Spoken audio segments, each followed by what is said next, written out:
Hi, folks. Welcome to another episode of Film Study. This is Ken McCusick, and you're here for the very first expectation show of this season. We're starting a little earlier this year, it being May 12th. We're recording this, so you have an idea if something changes by the time you hear this. That's probably the reason why. But wanted to set some material while I'm going to vacation next month. Have some things ready to go. Today, we're going to talk about Jalyn Armour-Davis and Rashod Bateman. It's always one player on the offense, one player on the defense. Remember, joining us to do that is the great Cordell Woodland of 105.7. Cordell, how you doing? What's going on, Ken? Thanks for having me. It's always a pleasure to talk football with you, my friend, as we know. Let's talk Jalyn Armour-Davis first. Certainly a disappointing first 3 years in the NFL. He'll be entering year 4, and he still has just 172 career defensive snaps. Yeah, I mean, that's the story. And that was kind of the story with him coming out of college at Alabama, had all the measurables. I think he was a guy that the Ravens really liked. I mean, even throughout his injury issues, throughout his professional career, they've continuously shown how much they really like him, because anytime he is able to play, they put him out there. But yeah, I mean, that was kind of the question mark coming into the NFL. And you look, and he's yet to play more than 8 games in any year of his career through the first 3 years. So that's disappointing for him, because, you know, when he's been out there, I think he's been a serviceable player for them. He has the body type, he has the aggressiveness that they like to see. And now, you know, they've started over the last 2 years now, they've started to really bolster that corner room. So it's probably going to be an uphill battle for Jalyn Armour-Davis this year. Yeah, to even make the team, Yeah. I think we'd agree. Last year in camp, you know, you and I, of course, were both there, and John Harbaugh kind of went out of his way to answer questions in a positive way about JAD. Said he thought he was playing great, was there. One of the things about camp play is it really makes Jalyn Armour-Davis look better than he is. Because the big problem Jalyn Armour-Davis has is really a lot of the big problem that Brandon Stevens had, is he does not find the football in the air, even though he can run in the hip pocket with a lot of other wide receivers in this league. And certainly has the speed to do that. But he does not turn and find that football very well.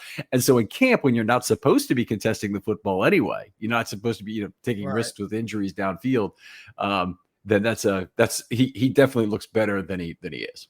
No doubt. I mean, especially, you know, and during camp in general, like you said, it's not a lot of contact. Guys, DBs aren't encouraged to try to make a play on the ball, so he gets away with a lot of that stuff. I think they just like his shadow ability. Same thing like you mentioned with Brandon Stevens, that they love. They love the fact that at least he's there. They feel like he's in position. He's physical. So those are the things they like. And Jalyn Armour-Davis has been good on special teams as well, which we all know is the way to John Harbaugh's heart. Yeah, that's a good point. Active for 7 games, but played 94 snaps on defense, and he had a significant special teams role. Only had 9 targets the all of last season. Just not anything really to go on. He's not a guy who's particularly versatile within the Ravens scheme. Now, the Ravens have 3 of the most versatile defensive backs in the entire league, in Humphrey, Washington, and Hamilton. Yeah. But so they don't need a lot of versatility, but Armour-Davis is purely an outside corner. And I think what you said earlier about it being a tough uphill battle is right. They've got Chidobe Awuzie coming in.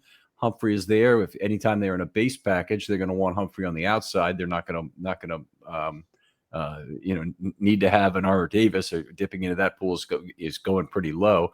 And of course, they have Nate Wiggins returning for his second year, who might be the Ravens' top corner this year, at least the top outside corner. Yeah, I would imagine so. Him and Marlon together, in my mind, are the top 2 corners on their depth chart. You mentioned them; they brought in Chidobe Awuzie. We'll see what they can get from him, how healthy he'll be this year. But I think he's more of a depth guy. The positive thing for them is they have 3 versatile safeties that can play in the box with Ardarius Washington and Kyle Hamilton, and now Malachi Starks. We still need to see also with some of their picks from last year end up doing as well in the corner department as well. So it's going to be tough to find some snaps, I think, for a lot of these guys, because you got guys like TJ Tampa, who I think the Ravens really want to get a good look at this year as well. Yeah, Tampa is one of the soon upcoming shows, Isaiah Likely and TJ Tampa, may actually be tomorrow if you're listening to this, depending on what day. But Tampa, I think, is a guy who they have to find out what they have this year, whereas JED kind of think they know what they have. And the two guys I look at on the Ravens as the biggest potential trade possibilities at the end of camp, and this all assumes depth holds up at these positions, are JAD and David Ojabo. Yeah, I mean, I think JD, at least he has, he has things on film. I think there would be possibly somebody interested in him. You got to hope he's healthy, because you got to almost hold your breath every time he's on the field, in hopes that he'll be able to make it off healthy. So, we'll see what happens. The Ravens have been able to make some of those back end of training camp or back end of preseason trades. And like I said, Armour-Davis has played enough to where maybe there will be a team that's just interested in him. David Ojabo, I'm not sure. I really don't know what to think of David Ojabo right now. He hasn't really been able to show much. He's rarely available, and even when he is available, it seems like they're hesitant to put him out there. So don't really think he has much of a market. Definitely not as much of a market that maybe Armour-Davis will have, because David Ojabo really hasn't been able to show anything, and the injury concerns are kind of a backbreaker. And when I say trade, I mean a conditional seventh in terms of both of those guys. They'd be guys who you'd otherwise cut. Yeah. So you're right. Sometimes you find the perfect matchup, and there's another team who has an extra player at a position that you need, and that works out. But that's pretty Walt Disney for that to happen. That happens about one time in 15, maybe, that you really get that to work out. Now, the other pressure that Armour-Davis will face, and I think this is his reasonable pressure, because I think Humphrey, Wiggins, Awuzie, and Tampa are clearly the top four for me in terms of who makes the roster at corner. But the two draft picks, Longerbeam and Kone, are guys who probably get scarfed at least over the course of time as the replacement level drops throughout the season with injuries. Those guys will be guys that'll be in demand. If you put them in the practice squad, you might not lose them initially, but you stand a much better chance to lose them as the season rolls on. And I see both those guys having 4 years of team control, and JAD only having one. And I'd say JAD has to be a lot better than those two players in order to make the team. Yeah, exactly. So, I mean, that's cheap labor right there. Those are guys that they invested in all these guys. All these guys are draft picks, all three of them that you mentioned. But like you said, the team control, they've had Armour-Davis for 3 years now. He's got 1 year left. They just got Longerbeam and Kone. So I think they'll definitely give those young guys every opportunity to see what they can do. And I agree. I think Armour-Davis is going to have to be undeniably good to make the back end of this roster. Right. And that's what I'd see. And honestly, as I don't really see under normal circumstances, without some significant injury, that he's really going to break through in terms of his snap count either, that he's all of a sudden going to see the field a lot. He's a nice player in a way, because of what you mentioned about special teams earlier, is that he's a special teams player who can play defense. And the Ravens cannot afford, I don't believe, to have a bunch of special teams players who are only here to play special teams. You need a special teams / defender. You need a special teams / wide receiver like Tylan Wallace, like we hope Walker ends up being. But you can't really afford to have guys who are just special teams players. There are enormous clogs on your team. And the Ravens have new clogs to deal with. In particular, specifically this year, it's Vincent. He's a guy I don't think will be active for any games. He's so far away in terms of from a strength perspective. You probably, we're out there watching him at camp some too. He's very far away from a technique perspective as well, though he's getting great coaching, rep after rep from Warhop. But, he's a guy who will take a spot on the 53 without probably ever seeing an active game day roster.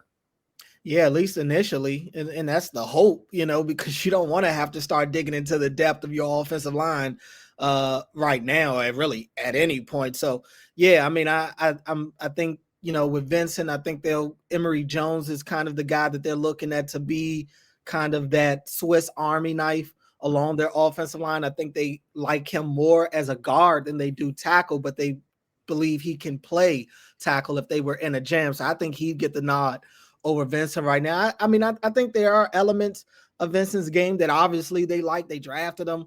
But yeah, he's a project guy. I don't anticipate seeing him play much anytime soon. I was very excited that the Ravens drafted Vincent for multiple reasons. First of all, I think he is a pretty good gamble as an eventual left tackle player. And for him, his body shape, body type, everything, he's left tackle or nothing. He's a tall, lean guy. He's reasonably muscular, but he has very little in the way of functional strength at this point. And what's worse is I think he's gotten into kind of some bad habits at Alabama A&M, being a guy who can throw people at that level to the ground using his very much college level strength, we'll call it. Mm-hmm. And I think it's going to take him time. But here's the beauty of this: the Ravens have time. Roger Rosengarten and Ronnie Stanley, in theory, are both under contract for 3 years. In truth, they might want to get out of the Stanley contract after 2. And if they do, then having a player like Vincent ready to step in at left tackle would be really nice. So I think the Ravens don't always have that luxury, but they had it right now. And I thought this is a great time to take a shot on a developmental tackle. And they've really got about 3. They've got the 6'9" guy who's very soft up top, GCL Jared Christian Lichtenhand, right? Mm-hmm. And then they've got the Jared Penning, and I think there's one other too that they may have who's a potential offensive tackle who's there at rookie camp. Joe Noteboom. Well, Joe Noteboom they acquired by trade, so I think he's going to be the guy who's ready to go when they have a problem this year. Oh, you talking about Ozzie Hutchinson?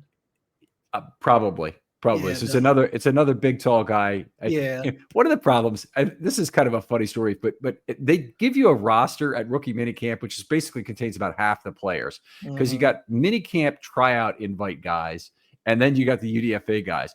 And in one particular case, I consider one particularly important case this year, we didn't really know whether a guy was a UDFA or a tryout guy, and that was Nash Hutmaker, who I thought was right there in the nose tackle fight, but was only there for a tryout. Now he's with Tampa Bay already. They've already lost him. So it's frustrating to be there on that particular day, and you can't tell the players even with a scorecard is the kind of the note on it. Yeah, I mean it was a little of a cluster for sure. We didn't get the roster sheets until we were on our way out. Like you said, a lot of the guys aren't on there. So it's rookie mini camp. I guess for everybody's still trying to get ready for the season right now. Yeah. I certainly don't blame the Ravens PR for this. But in any case, let's move on and talk about JAD and what makes a good season for him and what makes a great season. We'll start. What would you like? What would you like to see from JAD in terms of it being a good season? And by the way, as always, the guest defines this however they want. I define it in my own specific way, which I'll talk about in a minute. Well, yeah, I think it's tough to talk about a positive season for Armour-Davis without mentioning health. Like it's the number one thing about him, the number one issue for him, the thing that has really kept him from probably reaching his true potential, even as a backup. So I think number one is for him to be available and, constantly able to play, I think is the number one thing for him. Number two would be to make some impact plays. I mean, and that's the big issue for this Ravens defense as a whole coming into this year's trying to make game-changing plays this season. That's what they lacked last season. The turnovers, momentum-changing plays. Like, that's what the Ravens defense, when they're at their best, that's what they're getting. And that's what they're lacking right now. And I think that's what they're hoping to get out of this year's defense, but specifically this year's secondary. They're hoping that guys are able to get their hands on the ball more. So if Armour-Davis can kind of be one of those guys to get a couple of turnovers or force a couple of turnovers or be a part of some impact plays, I think that'd be good for him. But that's why I would say a good season for him is being healthy, making impact plays, whether it's on special teams or spot opportunities on defense. Those are probably the main things that come to mind for me, because I think even at best, if he is able to crack this roster, he's still going to be a depth piece. Right. Well, I'm certainly with you on that. I'd say for a good season, I'll just read it to you directly because I don't think I have a lot to add. Turns a corner in terms of development in camp. and earns a roster spot. By the way, I'm not sure that he's got a 40% chance to make this roster. I set mine at the 60th percentile. I'm not sure his chance to make the roster is that good because they have to make a tough cut with, Longer Beam or Kone or I don't know if maybe Tampa is injured or something. They'd have to. Their depth would have to kind of fall apart in a way for him to make the roster. But in terms of his own play, I want him to contribute as a 4-unit special teams player, play some snaps as the team's number 5 and number 4 or 5 outside corner. I can't talk about it any further than that because I don't think the chance of him playing more, 250 snaps or something, which I might have as a goal for somebody like TJ Tampa, is reasonable at all. I just, I can't see that. And I think that mirrors a lot of what you're saying anyway. So why don't we move on and talk about what a great season is? Yeah, I would say a great season is A, he makes the roster. B, unfortunately, there are multiple events that happen to people ahead of him. And he's in there kind of in the same role Brandon Stevens was in, 4 years ago when the Ravens secondary was decimated. And he's out there, but he ends up showing himself to kind of be this guy that A, is able to stay healthy and be reliable and is able to play on a daily basis, is able to be a true starter for you for the rest of the season. That's probably what I could think of as being the best. A great season for him is being a weekly contributor. But again, it would take a few unfortunate events, I think, for that to happen. How lousy a season would that be for the Ravens? Yeah, it'd be a pretty bad season, probably. Probably a bad season. Yeah.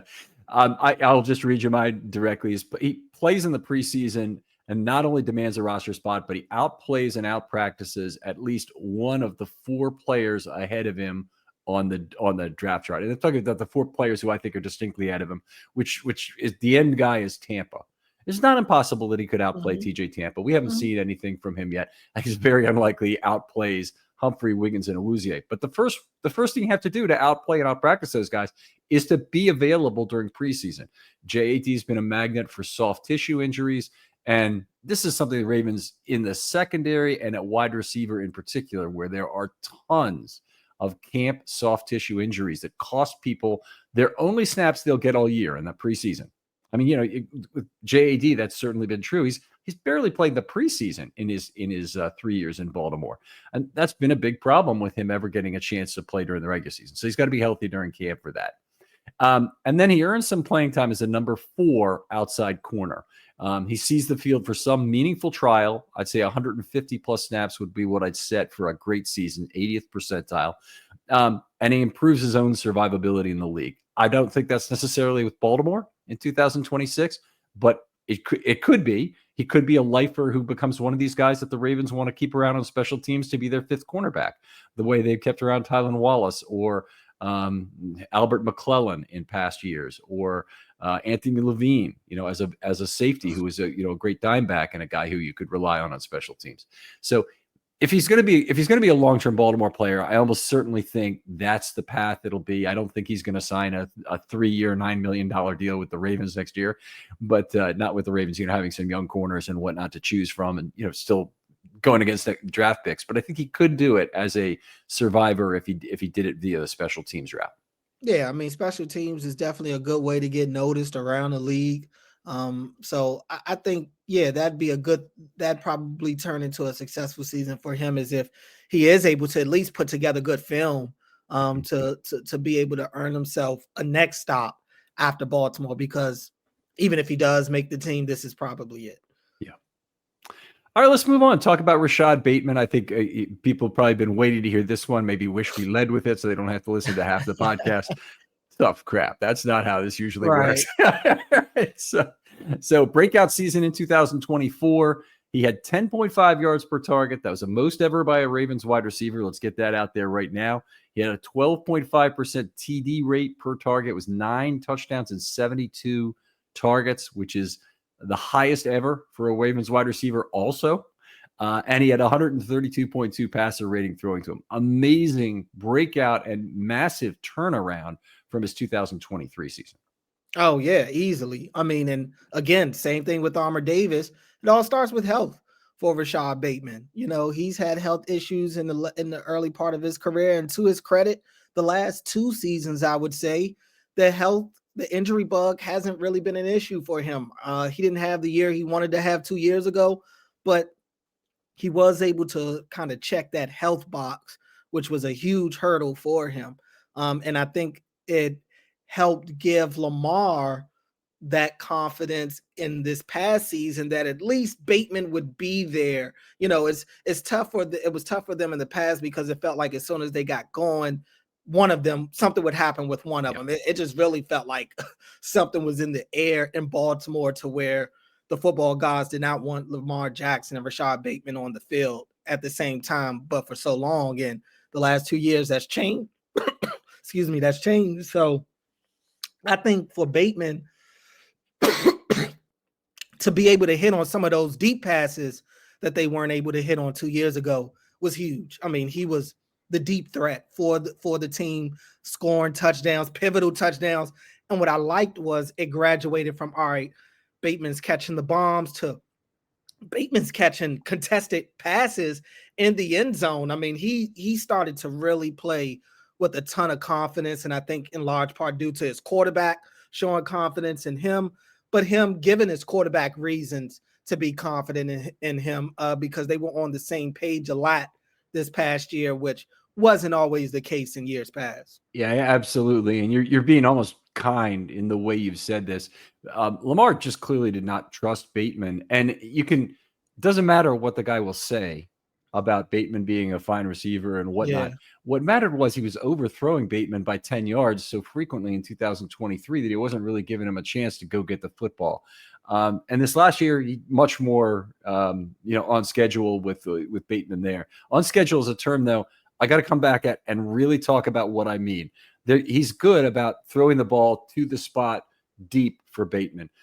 The big kind of an obstacle for Bateman working with Lamar is that Bateman is the team's best route runner. And he is outstanding coming out of the break. He's got real wiggle at the top of the route of the stem, and he can present himself to Lamar immediately after that break. A lot of the separation metrics, by the way, they magnify what he does at the top of the route because his speed it's good, but it's not at the very top end. Lamar actually mitigates the value of his speed because he doesn't make a lot of on schedule throws. He wants to see that route develop. His almost like a great poker player who wants to play more post flop play. You know, they know they can beat you and outread you and outplay you after the flop. Lamar wants to do that same thing with an extended play. And Bateman, I think a lot of his success in terms of improving himself was the success he had on extended plays with Lamar. Lamar distributed the football much better personally. That he took a step forward in that area. But Bateman was a big part of the not just Mark Andrews extended play Ravens. No doubt about it. I mean, that's the way to Lamar's heart, and really any mobile quarterback's heart is, can they trust you in the scramble drill? Can they trust you when the play breaks down? And yes, for the most part, it's been Zay and Mark Andrews, but Bateman was a big part of that this past season, being able to make the plays down the field. And we've seen times in the past where Lamar's tried to go to Bateman in those instances, and it doesn't work. It may even result in an interception. Just his QBR was not very high with targets at Rashod Bateman. But to their credit, they really worked on that. They really locked in and got on the same page despite not having a lot of off-season time together. Because remember, they didn't do a lot of off-season training with each other last year. That was a huge talking point. But they still were able to find a way to make that work. So, and I agree with you with Lamar not being very on schedule. He's very accurate. It's you don't really see that combination very often, because in the NFL, usually when you miss that window, it's tougher to get a pass completed after that. But Lamar is just Lamar's different. He's very different. And I think Lamar, you talk about Bateman's success down the field in large part due to Lamar's deep ball getting better in general. I mean, I thought Lamar started to put a little more air under his deep balls this year as opposed to the year before, where it just felt like more of a line drive and a missile that's really just getting down there so fast and is overshooting his guys. He gave way more catchable passes down the field this year, and Bateman was one of the guys that was able to benefit from that. Yeah, I agree with you on that, no doubt about it. And I got to give some of the credit to players like Flowers, like Bateman, still like Andrews and Likely, because I think they've always done this pretty well, is they present themselves very well to Lamar when they're crossing the field, when they're going horizontally in either direction. Really, they really give an opportunity. I keep thinking about the play in the end zone. Lamar, and this is against the Steelers in the playoffs, the first touchdown on 3rd and 15 or whatever it was.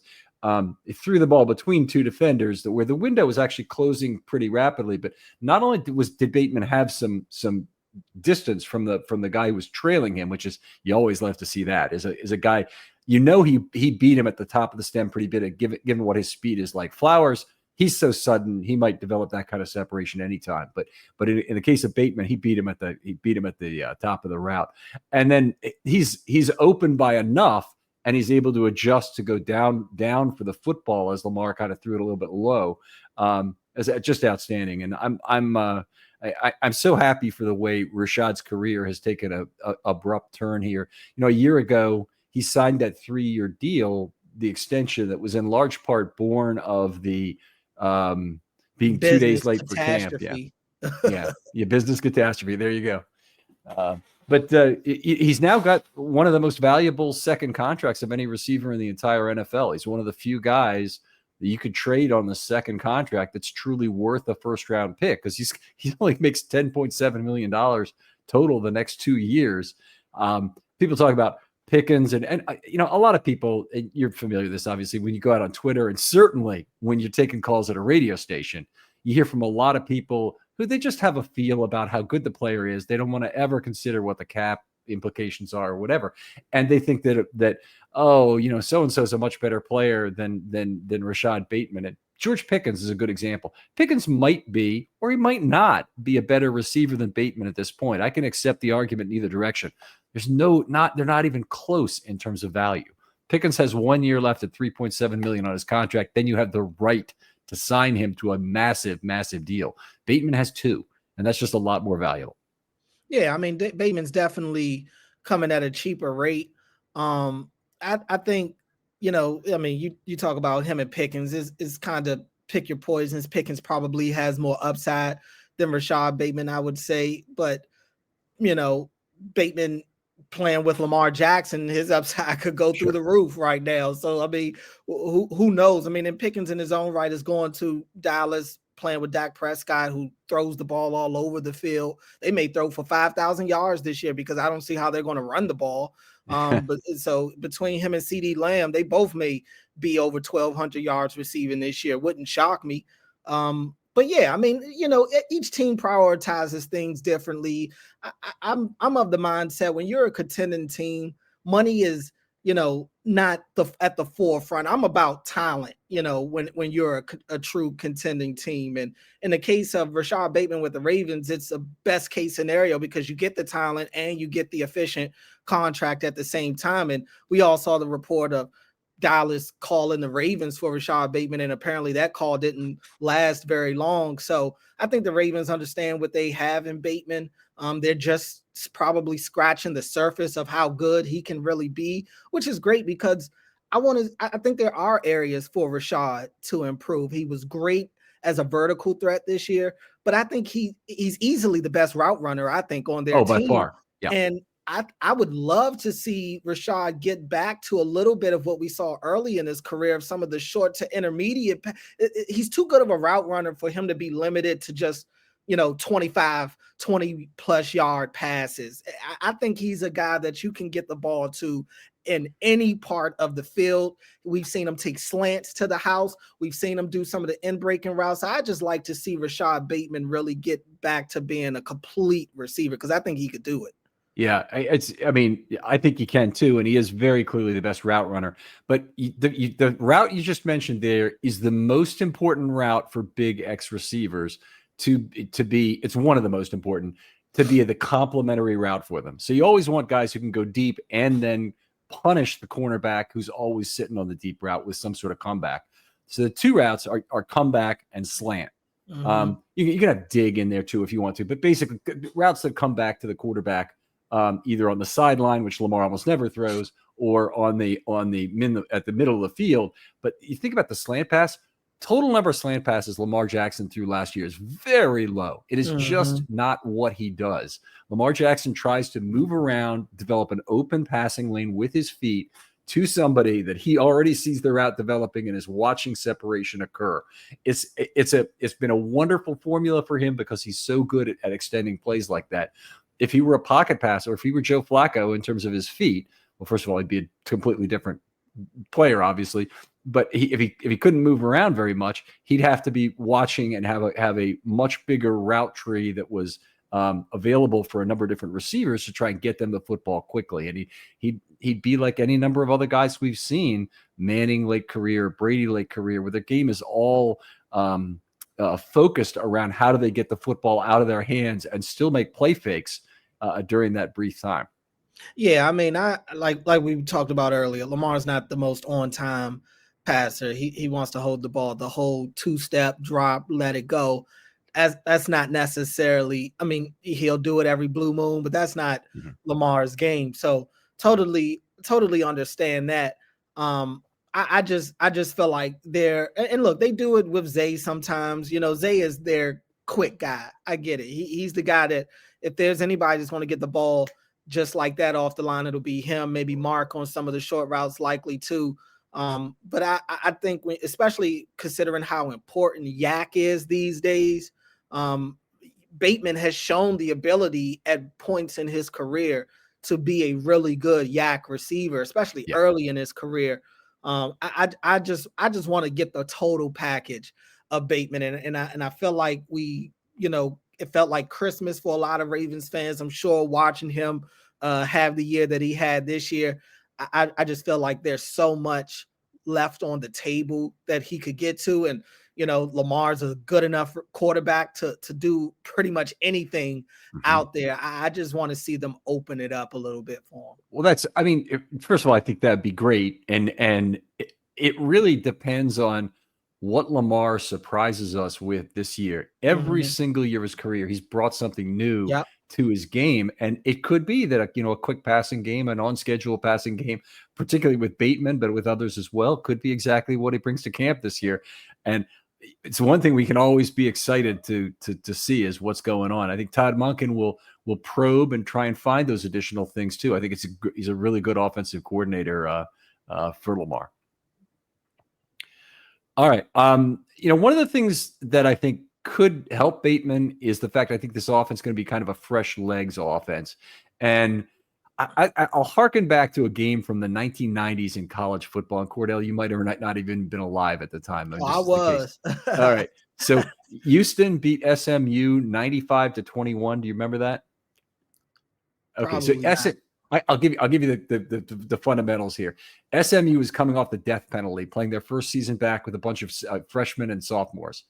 And Houston beat them 95-21 and became the first college team ever to roll up 1,000 offensive yards. Okay. And they did it with Andre Ware, two NFL quarterbacks Andre Ware was in the game. I think it's Andre Ware to start the game. The guy played for the Lions eventually. And then David Klingler, who was a kind of a journeyman backup guy who spent some time with Seattle and some other teams. They had a bunch of different receivers. But the main thing that they did, and the thing that the SMU coach was complaining about, is they had a bunch of injuries at corner in the game from having to continually be on the field against these guys. And Houston continued to put in fresh receivers every play. So they have 5 new receivers, eligible receivers. And I think that's what the Ravens may do this year. The Ravens, when they have these, 14, 15 play drives, they can be based on the run. But if you bring in fresh receivers every play, you put a ton of stress on opposing secondaries as well to get them covered up. Yeah, I mean, we're seeing that now with pass rushers, right? I mean, we've Sure. seen that the last few years. The Eagles have done that. They've had like their different pass rush groups.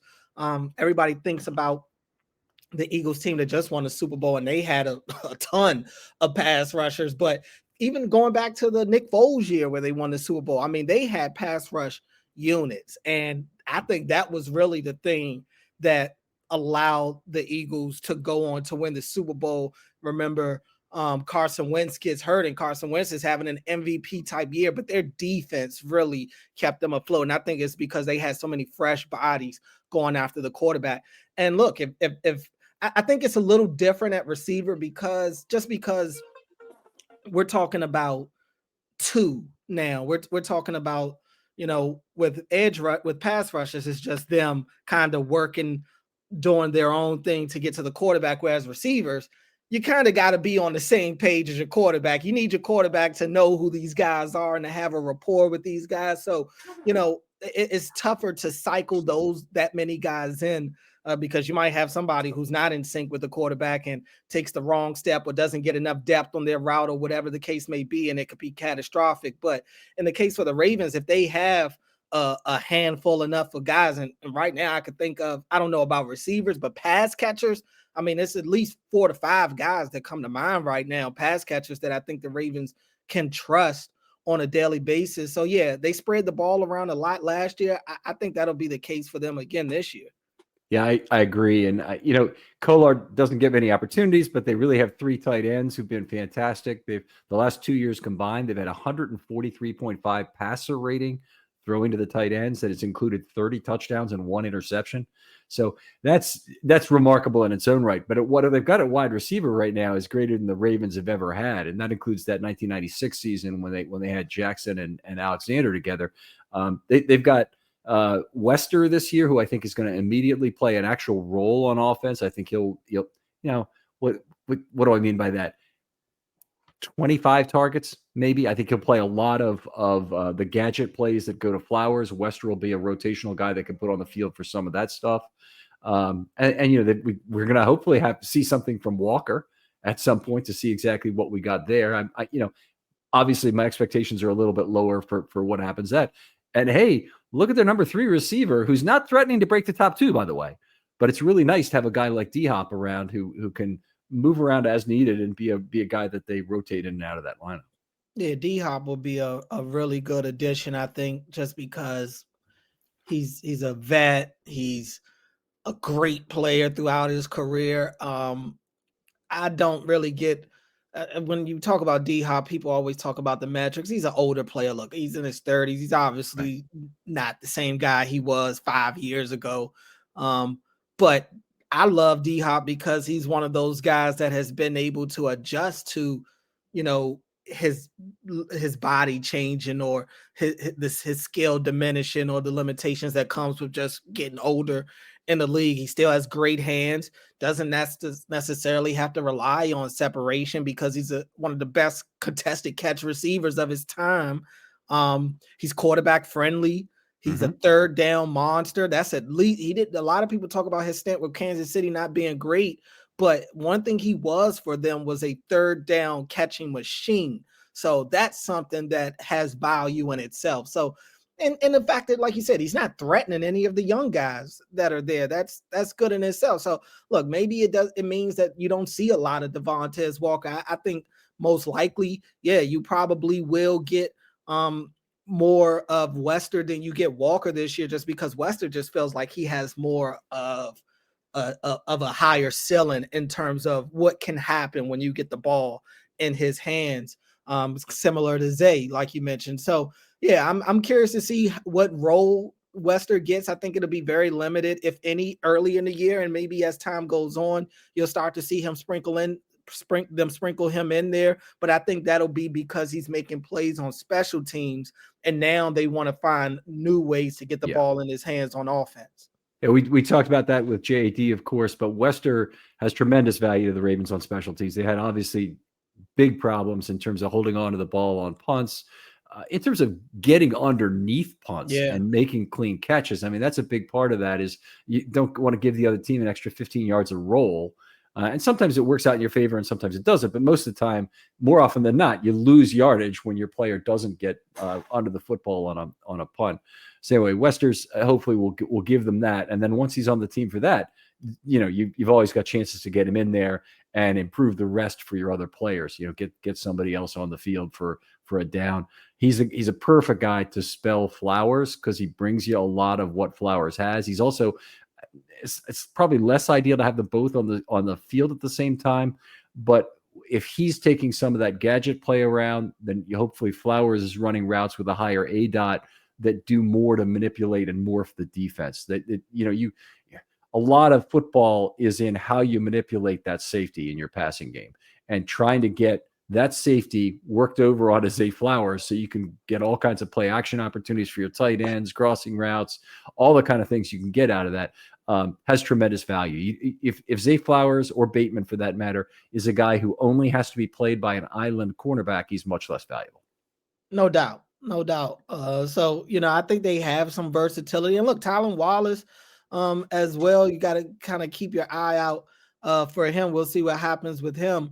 But yeah, I mean, I think they have a nice group of guys in the wide receiver room. And then obviously you team that with the tight end room that they have. And look, Justice Hill was fantastic out of the backfield for them as a pass catcher last year. So they have no shortage of weapons or guys that can do something with the ball. And I like Wester just because you need, again, I mentioned it earlier, just talking about Yak, like you just need somebody that's going to make plays with the ball in their hands, and somebody like him that you can get the ball to, whether it's on a jet sweep, whether it's on a pitch or a handoff or a simple bubble screen.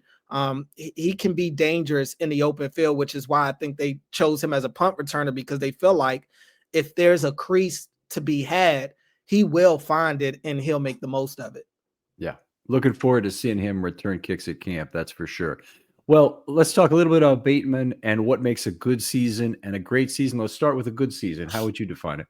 A good season for Bate, I think, is kind of, going along with what he did last year, to be honest with you. I mean, it's hard to really argue 9 touchdowns. He had almost 800 yards receiving. I'd like to see him cross over that 800-yard threshold. I think he can do that. The touchdowns, look, I won't complain if you're in that 7 to 10 range of receiving touchdowns. I'll take that for Rashod Bateman. So if he can kind of stay where he was or even grow on that, that'd be great. But again, health, staying available. I think that's a good season. Last year was a great season for Bateman. If he duplicates last year, because you want to see them grow, I think if he duplicates the great season he had last year, that'd be a good season for me this year.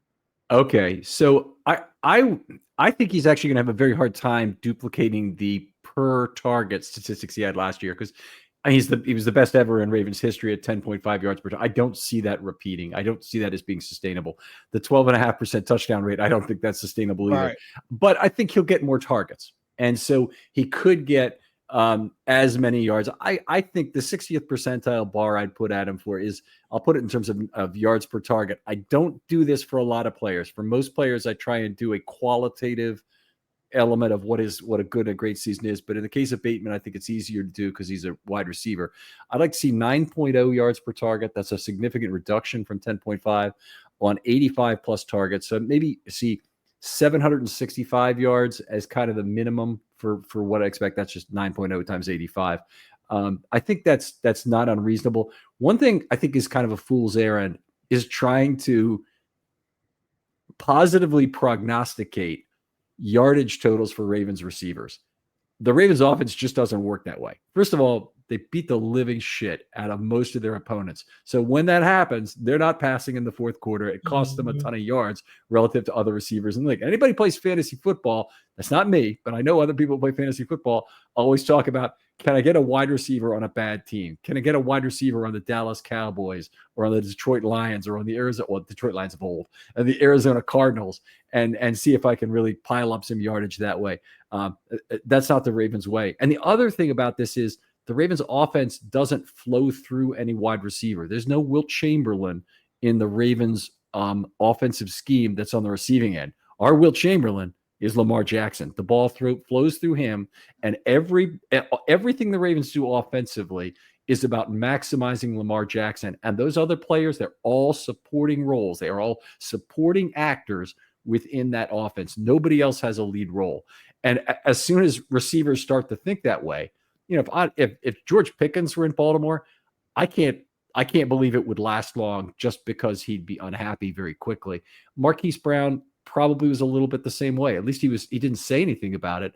But the offense didn't work for him if he wants to be a high volume, high target guy. He got lots of deep ball opportunities for the Ravens, but this is a Lamar Jackson led offense, and how Lamar Jackson maximizes the Ravens is what it's all about. No doubt. I mean, he's Michael Jackson, and everybody else are the background dancers, and rightfully so. That's the way it should be if you want to have any success with the way that the team is built. But yeah, I agree. This is an efficient offense, an efficient passing offense specifically.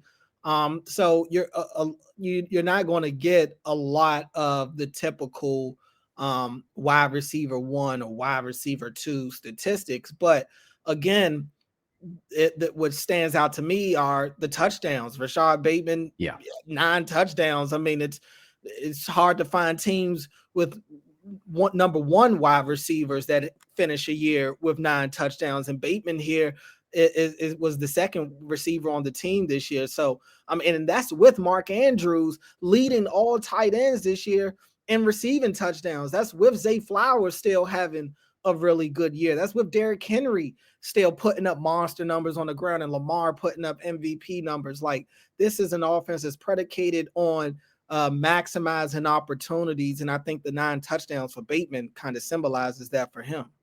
All right, let's move on to a great season. What would that entail for Bateman? I think a great season for Bateman, I'm looking at probably close to 900 yards. It's like you're blowing it out of the water now. I mean, it's not just the deep balls, or maybe it is, the deep balls are even just as good as they were last year, but he's mixing in some of the yak ability with some of the short to intermediate opportunities that he's getting as well. I think a great season for Bateman touchdown wise is, again, I guess if you're at 9, you cross over into that double digit range. It's hard for me to get upset about that. You get 10 plus touchdowns.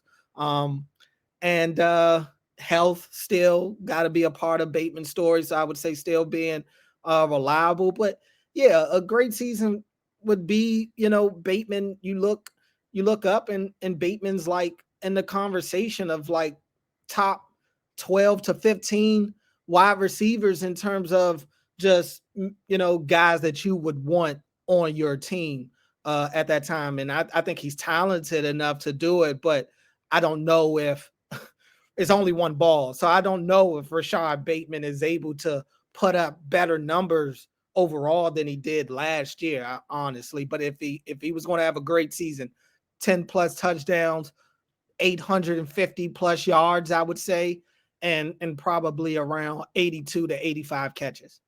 Yeah, it's not hard. 82 to 85 targets, I would say, probably around 55, 60 catches. Okay. I mean, that's actually very reasonable. I actually set it a little higher than that. But one of the things that I think could generate a higher target for season for him is if there's some lack of health around him. Mm-hmm. So if D-Hop were to be lost at some point, he's an older player. That's always possible, even though he's been quite durable. Or if Flowers were lost for a period of time, and the Ravens really had to rely on more of Bateman being more like a number 1 receiver, then I think that you could see more. But I'd say for a great season, again, this is 80th percentile. I'd like to see the connection with Lamar take another step forward in some way. We talked about more on schedule throws. That could be a great way. So if Lamar comes to camp and all of a sudden he's figured out some new way to impact defenses, and maybe it's the on-time passing game, that'd be fantastic. But Bateman becomes a higher volume threat that includes 100 plus targets and 9.5 plus yards per target. That puts him at 950 yards between those two. And you notice both of my numbers, I'm expecting a drop off in that yards per target number. It's an outlier. That touchdown number, by the way, also a big time outlier. It's the best ever for a Ravens wide receiver. I really don't expect him to duplicate it, but that's okay. If it's 5-6 touchdowns and he's otherwise duplicating elements of the 2024 season, that'd be really honestly fantastic. And I think that to me, those elements together, 100 plus targets is certainly be a great season for Rashod Bateman, assuming his rate statistics don't drop by too much. By the way, you mentioned Andrews last year. Andrews had the highest ever touchdown percentage for any Ravens pass catcher with 30 or more targets. With I think it was like it might have been 13, 14, 15% of his targets went for touchdowns last year. I mean, it's an absurd number. As much as we've been beating on him a little bit for what happened in Buffalo, he really did have a terrific year, and it should be a positive for Lamar that he's back.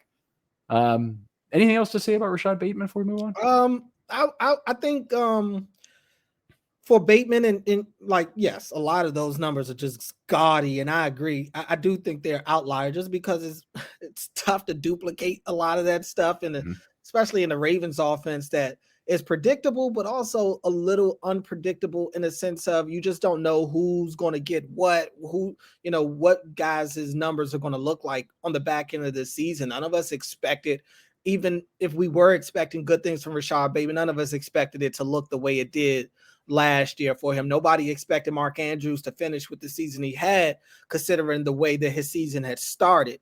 Yep. So they're very unpredictable. What I would say is a lot of Bateman's catches and big plays, he was able to get a lot of one-on-one opportunities down the field. And that's the one thing for me that makes me feel like maybe the touchdowns can be duplicated in some sense.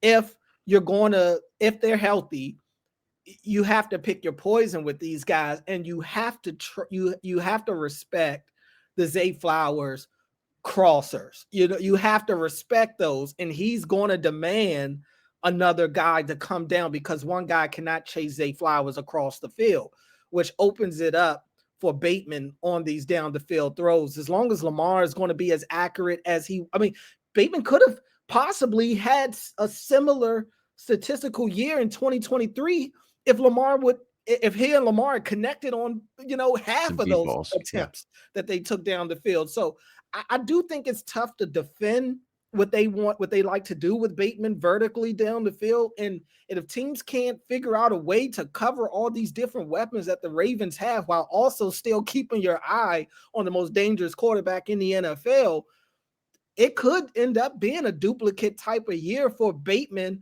where he is living off these explosive plays and he is efficient with those opportunities because one-on-one, he's shown that if it's a catchable ball, he's probably going to win that. So that's the only thing that makes me feel like it is a little replicable, is because I think their scheme is a little tough to stop considering the personnel that they have.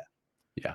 It is very exciting times for the Ravens offense, and better enjoy it while it's here, folks, because in 2026, there's going to be a very major retooling that's going to happen. The tight end room is all graduating out of this place effectively in 2026. Patrick Ricard will be done with his current contract. Now that he's eminently resignable. We know what we saw at this last year.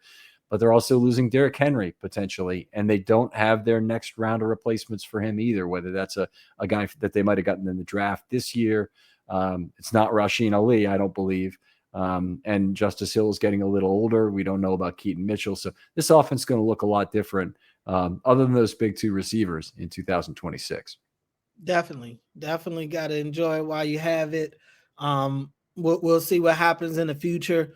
The Ravens always want to keep, Eric DeCosta always says they want to keep their good players. So, again, when you're a contended team and you have Lamar Jackson, you're and then eventually his deal will get restructured. So, we'll see what type of cap space that they're looking for. But I'm not saying be financially irresponsible, but definitely when you're a contender, it's about acquiring as much talent as you reasonably can. I am curious to see how the Ravens maneuver with the cap, and maybe they, be a little more aggressive than they have in the past. Who knows?